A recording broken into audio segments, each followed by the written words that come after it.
How many of you ever decided not to do something based upon an assumption? Raise your hands, please.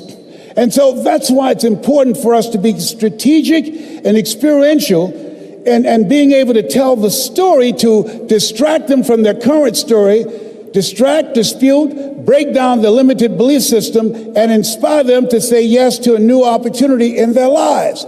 And so as a result, I didn't do what I'm doing now because I had such a tremendous inferiority complex because of my lack of college education. I stopped myself.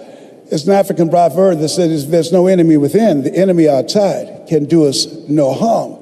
And so as you look at yourself, as you look at your goals, and look at your dreams, it's very important that you take time every day and write this down to retrain your thinking. You got to retrain your thinking.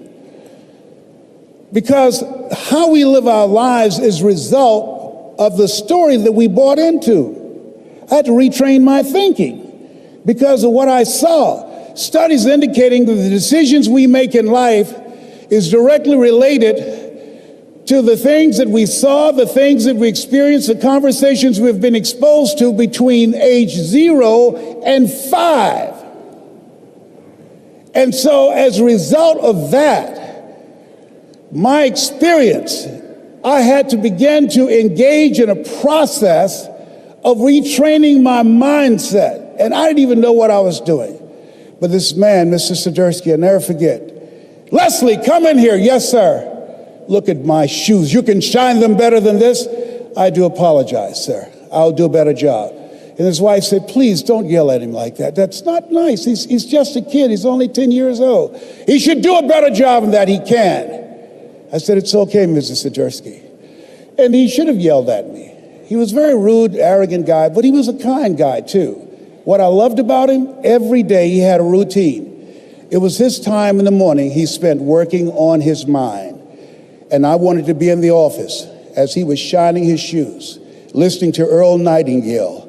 All of us are self-made, but only the successful will admit it. Listening to Dr. Dennis Waitley, people form habits and habits create futures. Listening to Zig Ziglar, if you give enough people what they want, they will give you what you want. Listening to Jim Rohn, when the end comes for you, let it find you conquering a new mountain, not sliding down an old one. Listening and reading the words of Winston Churchill, the truth is incontrovertible. Malice may attack it, ignorance may deride it, but at the end, there it is. Reading from my favorite book, Be Not Conformed to This World, Be Transformed by the Renewing of Your Mind. Listening to these words help to create a different vision for myself. Some of you are already doing it right now. I'm saying this is a time more than ever that you want to begin to inoculate yourself with positive words, coming to conventions, showing up on meetings, being on the calls, to make yourself unstoppable, to get out of your mind the polluting negative thoughts that's causing most people to go through life being stuck because they're volunteer victims. Somebody said that many people die at age 25 and don't get buried until they're 65 because they got so much garbage in their minds. You are here because you've got a clear vision of what you want and where you're going. Give yourselves a round of applause. Come on, bring your energy level up. Yes, yes. You want more. You want more. You're different. You're different than everybody else. Don't worry if they don't get it. Don't try and convince people to do this business. A person convinced against their will is of the same opinion still. You are not like everybody else. You can walk outside and find pigeons, but if you're looking for eagles, it's going to take you a minute. You are different. It's lonely at the top. How many of you know it's lonely at the top? Raise your hands. It's lonely at the top, but you eat better. That's what I'm talking about. You're different. One great entrepreneur said, I choose not to be a common man. It's my right to be uncommon if I can. I seek opportunity, not security. I do not wish to be a kept citizen, humbled and dulled by having the state look after me. I want to take the calculated risk, to dream and to build, to fail and to succeed. I refuse to live from hand to mouth. I prefer the challenges of life to the guaranteed existence, the thrill of fulfillment to the still calm of utopia. I will never cower before any master, nor bend to any threat. It's my heritage to stand erect, proud and unafraid, to face the world boldly and say, this I have done. You showed up because you're building a business that you can stand and say, I did this. I did this. This is my dream. Give yourselves a round of applause. Yes, yes, yes, yes.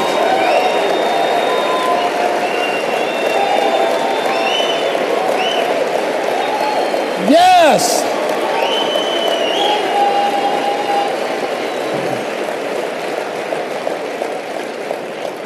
There's something in you that wouldn't allow you to stop.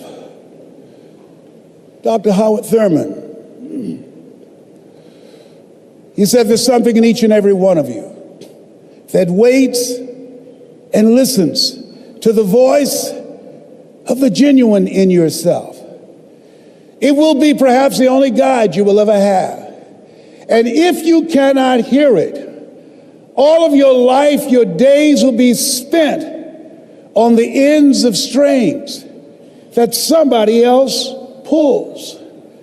And I say to you, the reason you showed up, even though you couldn't afford to be here, the reason you drove hundreds of miles, flew around the world, there's something in you, in your heart of hearts, that said, I'm not going to let anybody pull my strings. It said, I'm going to control my own personal economy. It said, I've got a dream I want to achieve. I want my children to have a choice of the kind of education that they want. That said, I am the captain of my ship. That said, I'm going to control my destiny. And whatever it takes, I'm willing to do the work. Give yourselves a round of applause.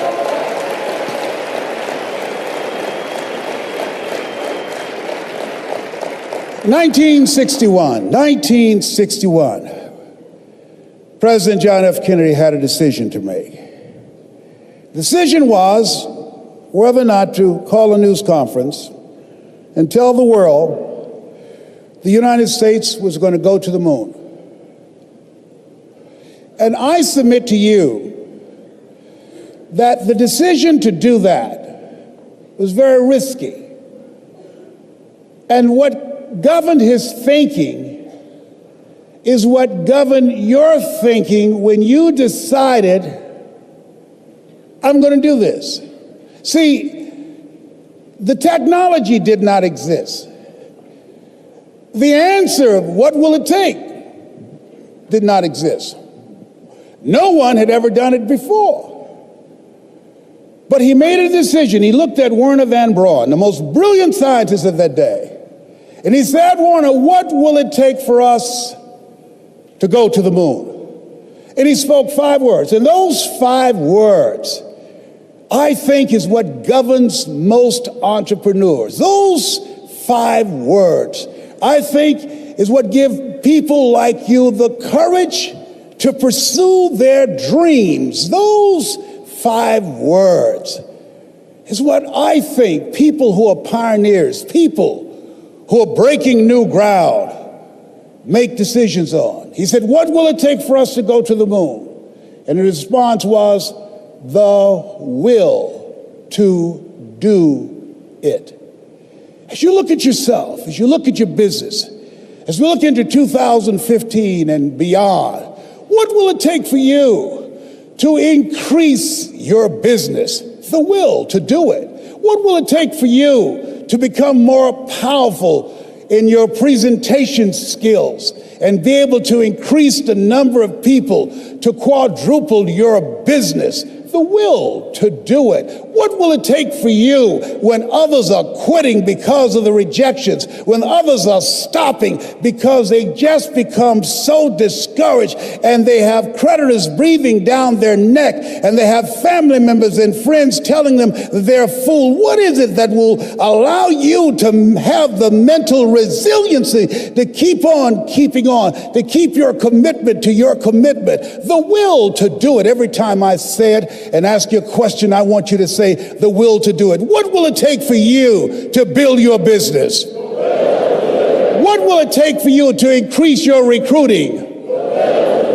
What will it take for you to bring out the greatness in you and to make your mark? What will it take for you to become a high achiever and to bring out the billionaire in you? Shake someone's hand on your right and left and say, I've got the will. I've got the will.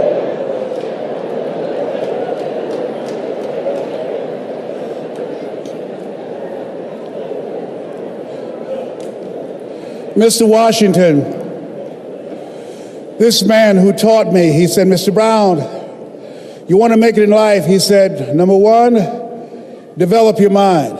You don't get in life what you want, you get in life what you are. Number two, develop your communication skills. Once you open your mouth, you tell the world who you are. Three, practice the principle of OQP, only quality people. Let us say together, only quality people. As you think about your goals and dreams, this is not for everybody. You want to build an organization with only quality people. Not people who need more, but people who want more. You want to surround yourself with people that are hungry. People that are hungry are willing to do the things today others won't do in order to have the things tomorrow others won't have. People that are hungry do what they know, not what they feel. See, I didn't do this for years because I knew it would be hard. And Mr. Washington said something to me. Mike Williams, my mentor, you want to go online and find his book, The Road to Your Best Stuff. He said something that grabbed me, and I want you to put this someplace where you can see it. See, you build this business through persistence. You got to affirm, I will persist until I succeed. You build it through patience. It takes time to grow orchids. It's faster to grow roses, but orchids, that takes time. You have to have persistence, you have to have patience and perseverance. It takes courage to come back again and again and again. Because in order to build the business, it's hard work. It's H-A-R-D and H-E-A-R-T. Are you with me there? Write this down. If you do what is easy, your life will be hard. But if you do what is hard, your life will be easy. If you do what is easy, point out all this is some pyramid scheme. Oh, I've been talking to people and nobody's interested. I talked to people and they said no. Oh, I've done that before. Come up with excuses. If you do what is easy, always looking for a way to give yourself a pass, to let yourself off the hook, to do what everybody else is doing, a job, the journey of the broke. If you do what is easy, your life will be hard. People working on jobs that they hate. The heart attack rate on Monday morning between 6 o'clock and 10 o'clock increases by 35%. People going to jobs that they hate. If you do what is easy, your life will be hard. Working 2 and 3 jobs for one paycheck and no job security. But there's something in you that says, you know, I'm making some good money, but you know what? I can't do this. I can't do this anymore. A friend of mine, she's here. I'm so honored to be in her presence, Kim Wee. She went to do a presentation, drove from Los Angeles to San Francisco, and 20 people in the room, and they said, yes, she's an electrifying speaker, great presenter. Yes. And when she left, the Dream Busters took the floor. And when the Dream Busters finished with those people who had goals and dreams of a new life, they sabotaged Kim. And they called her before she can get home and said, no, we're not going to do it. And at that moment, she could have quit. Write this down, your private voice. Every entrepreneur, you have two things going for you. You have an energy signature, and some of you will be working with, and you have a private voice. 8 to 9 decisions out of 10 that you make are governed by that private voice. When they called and said no, her private voice said, you're wasting your time. You don't need to do this. Your husband is a doctor. You don't need to do this. You're a mother. You need to spend more time with your child. Get this crazy idea out of your mind. But rather than do that, she started talking to herself. Rather than do that, she started listening to motivational messages that would build herself up from the inside. And as a result of her saying, yes, I can do this, as a result of ignoring the Dream Busters, now she's one of the top 10 producers in the world in multi-level marketing. Give her a round of applause. Kim Wee, stand up. Give her a round of applause. Yes. Yes. In the world. And that's why you are here. There's a voice in you that has said, I can do this. I know others have failed. I can do this. I know others have said that I can't do it. I've had setbacks in life. How many of you had some failures? Raise your hands, please. How many of you had some no's in your life? Raise your hands, please. Shake someone's hand on your right and left and say, make no your vitamin.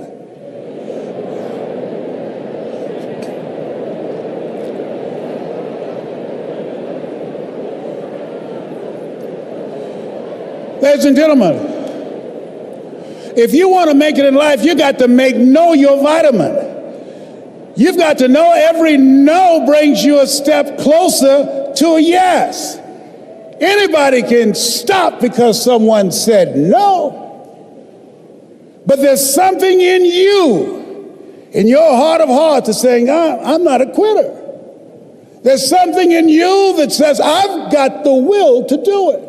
There's something in you that says, I'm going to find a way. Mr. Brown, what do you want to do with your life, young man? Sir, I'd like to become a disc jockey. Why? Sir, because I want to buy my mother a home. He said, great. Listen to Paul Harvey. Here are my car keys. Go in the car, 12 noon. He comes on every day. Why? Because if you want to be successful, study the people that are doing what you want to do. He's the best in the world when it comes to communication. I suggest to you, as you look at what you want to achieve, look at the top achievers. Understand and know they are only an example. They are not an exception. They're an example of what you can do, because success leaves clues. Follow the system, watch the leaders, and study them. I did that. And he said, Mr. Brown, detoxify your life. Let all the negative people in your life go. Can I change them? No. It's a full-time job changing yourself. He's right. He's right. You can't change people. It's hard changing yourself. And there's some people so negative they can walk into a dark room and begin to develop.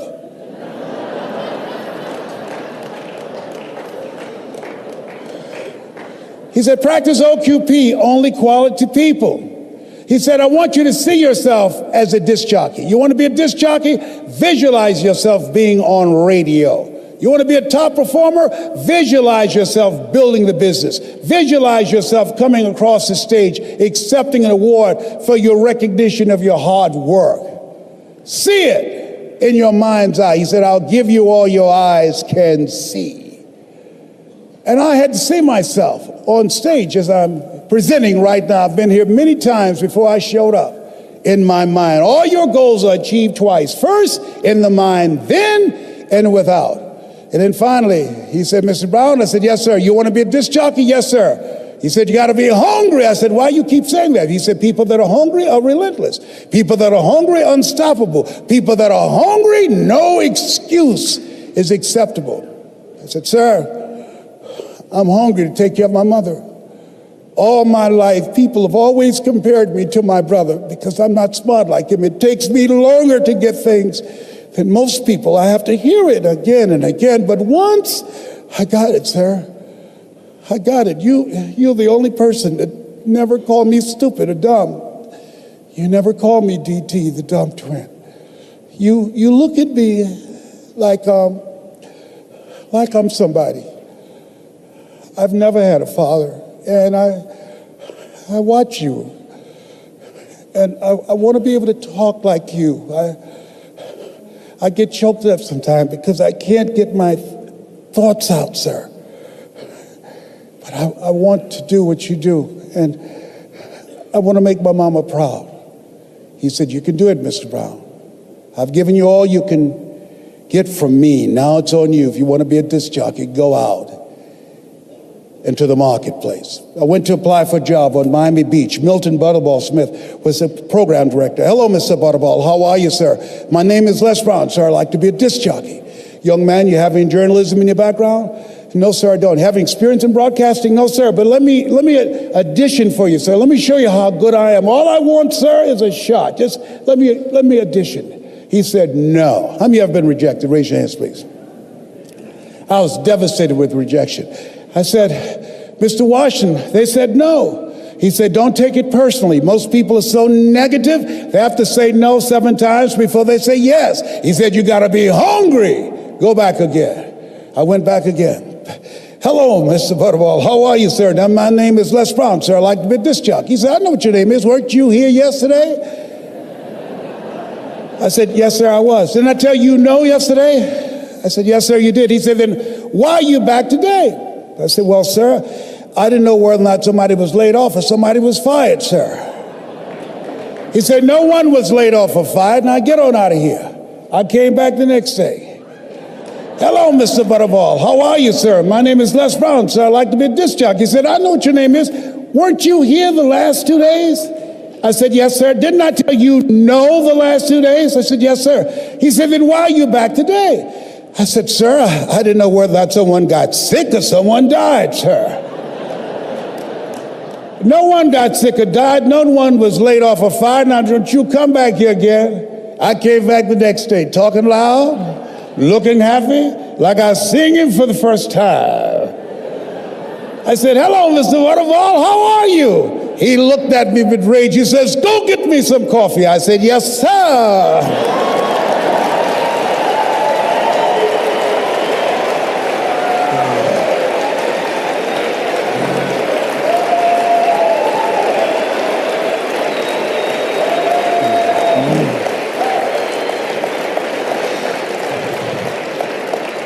As you think about your goals and dreams, you've got to know your vitamin. I became the errand boy for the disc jockeys.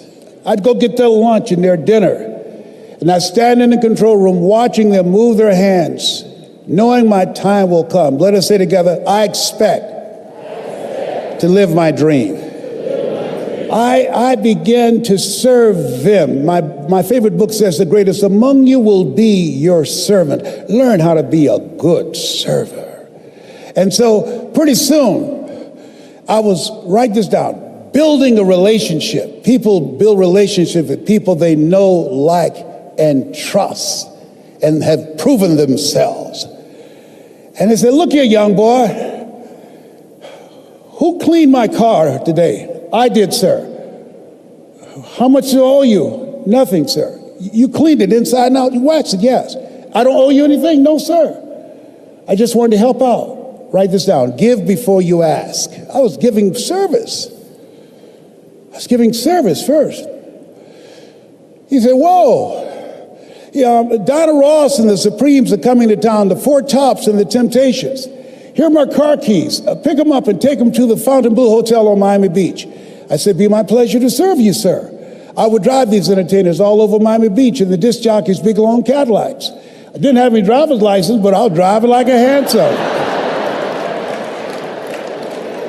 Then one day, it was a Saturday afternoon, a disc jockey by the name of Rockin' Roger was drinking while he was on the air. He began to slur his words. He got so drunk he was about to fall off the chair. It was a Saturday afternoon, and I was the only one there, looking at him through the control room window, walking back and forth,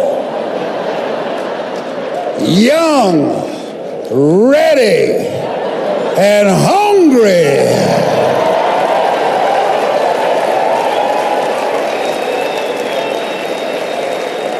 I was saying, drink, rock, drink. Drink, rock. I'd have gone get him some more if he'd asked me to. Then pretty soon the phone rang. It was the general manager, and I answered the phone. I said, hello? He said, young boy, this is Mr. Klein. I said, I know. He said, Rock can't finish the show. I said, I know.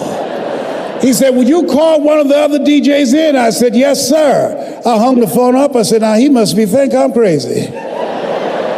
I called my mom and my girlfriend, Cassandra. I said, y'all come out on the front porch and turn on the radio. I'm about to come on the air.